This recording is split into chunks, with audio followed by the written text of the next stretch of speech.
Assalamu alaikum, guys. So today our topic of discussion is about Bilal ibn Rabah, which was one of the earliest and most beloved companions of the Prophet Muhammad, peace be upon him. He was born into slavery in Mecca to an Abyssinian woman, and he faced immense hardship from the beginning of his life. When Islam began to spread in Mecca, Bilal was among the first to accept it despite the dangers he knew it would bring.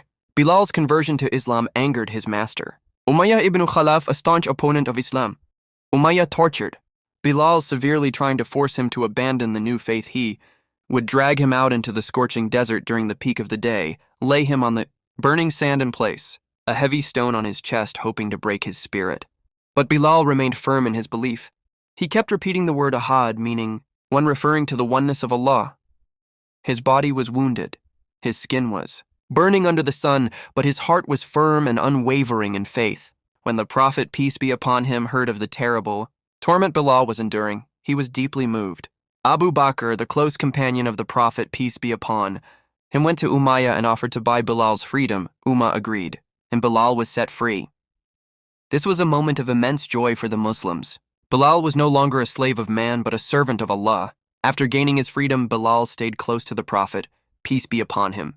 He learned the teachings of Islam and became one of its most loyal defenders. When the time came to establish the call to prayer, the adhan, the Prophet chose Bilal to be the first muezzin. He had a powerful voice, and when he called out the adhan, his voice echoed across the city, filling the hearts of believers with peace and faith.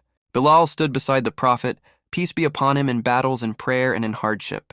He participated in the Battle of Badr and many other campaigns showing bravery and devotion. His love for the Prophet, peace be upon him, was deep and sincere. After the passing of the Prophet, peace be upon him, Bilal was overcome with grief.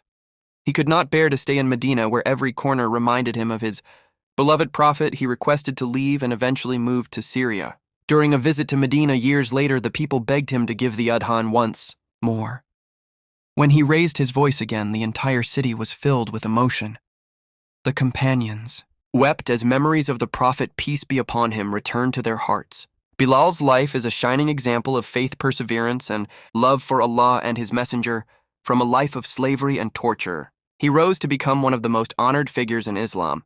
His story continues to inspire generations of Muslims, reminding them that true honor comes not from wealth or status, but from faith and devotion to the truth. Subscribe to Islamic Power for more Islamic content. And you can also suggest me a topic on which the next video will be in the comment section. Love you all, guys. Take care. And Allah Hafiz.